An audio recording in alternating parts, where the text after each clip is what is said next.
विश्व का अनोखा रहस्य भीमकुंड। भारतीय वैज्ञानिकों के साथ साथ नासा के वैज्ञानिक भी आज तक रहस्य से नहीं उठा पाए पर्दा। विश्व का अनोखा रहस्य बुंदेलखंड का भीमकुंड। वैसे तो देखने में एक साधारण कुंड लगता है, लेकिन इसकी खासियत है कि जब भी एशियाई महाद्वीप में कोई प्राकृतिक आपदा घटने वाली होती है तो इस कुंड का जलस्तर पहले ही खुद ब खुद बढ़ने लगता है। इस कुंड का पुराणों में नीलकुंड के नाम से जी है, जबकि लोग अब इसे भीमकुंड के नाम से जानते हैं। भीमकुंड मध्य प्रदेश में छतरपुर जिले में है। आज तक मापी नहीं जा सकी कुंड की गई वाइड। पंडित रमेश पांडे जी, भीमकुंड का रहस्य क्या है? ये अज्ञातवास का है।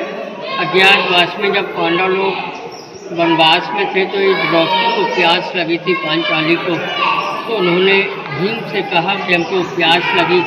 तो फिर भीम ने नकुल से कहा, नकुल जानते थे पानी के संबंध में। नकुल थोड़ी दूर तक जंगल में चले, कहा भीम पानी तो है लेकिन हो इतनी गहराई में। तो फिर भीम को क्रोध आ गया। क्रोध में उन्होंने ऊपर से गदा का प्रहार किया तो ये पाताल फूट गया, पानी निकल आया। अब भीम कहने लगे पानी तो निकल आया लेकिन पिएंगे कैसे? तो इतने में अर्जुन कहने लगे अभी रास्ता होती है। तो अर्जुन ने अपना तीर मार के रास्ता बनाया। तो फिर आकर के उन्होंने पानी पिया, कुछ दिन रुके रहे, चले गए, पानी पीना था।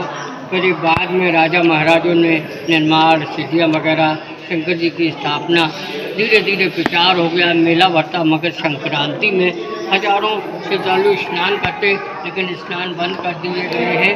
ऊपर व्यवस्था स्विमिंग पूल और शावर वगैरह सब कुछ लगाया गया है, तो वहाँ लोग नहाते और आते हैं। तो फिर दर्शन गंगा जी के और भोलेनाथ के दर्शन करते हैं। और जो महाराज जी डेड बॉडी अंदर गई थी वो अभी प्राप्त हुई कि नहीं? नहीं, वो प्राप्त नहीं हुई है और अब होना मुश्किल है, क्योंकि इसका कोई अंत नहीं है। ये कई समुंदर से और कई जगह से संबंध है। महाराज जी, डेड बॉडी लगभग क्या माह हो गए? ये 6 माह हो गए हैं। 6 महीने में कोई लापता है, कोई पता नहीं चला है और ना इसका पता चलेगा कि कहाँ गई है बॉडी, कहाँ नहीं गई। आपका नाम क्या है? सुरेंद्र शुक्ला। आप भीमकुंड का रहस्य बताइए, क्या है? जी हाँ, भीमकुंड में खड़े हुए हैं, जो कि आप देख रहे हैं। भीमकुंड का जल एकदम नीला जल है। ये बहुत ही रहस्यमय जल है। यहाँ अज्ञातवास के समय पांडवों को जब अज्ञातवास हुआ तो द्रौपदी को प्यास लगी हुई थी। द्रौपदी ने भीम से कहा कि हमको प्यास लगी है। तब भीम जी ने अपने गदा के प्रहार से, भीम जी तो शक्तिशाली थे, 10,000 हाथियों का बल था, उन्होंने भीम ने गदा का प्रहार किया तो पाताल फूट गया। अर्जुन ने बाणों से नीचे आने के लिए रास्ता किया। नीचे आकर के उन्होंने जलपान किया और जलपान करके गुफा के रास्ते से पांडव पाल के लिए निकल जाते हैं, जो पन्ना के पास है। और ये जो नीला पानी है, यहाँ पर भगवान नारद जी ने तपस्या की। नारद जी की तपस्या के दौरान भगवान विष्णु भगवान स्वयं यहाँ पर प्रकट हुए। विष्णु भगवान स्वयं प्रकट होकर के। पंडित जी, इसकी गहराई कितनी होगी?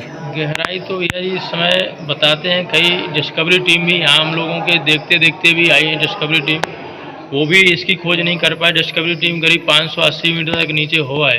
580 मीटर के बाद उन्होंने बताया कि महाराज जी यहाँ पर बहुत तेज़ बहाव है और तेज़ बहाव होने के कारण हम लोग इसके नीचे अधिक नहीं जा सकते, क्योंकि स्वयं को खतरा है।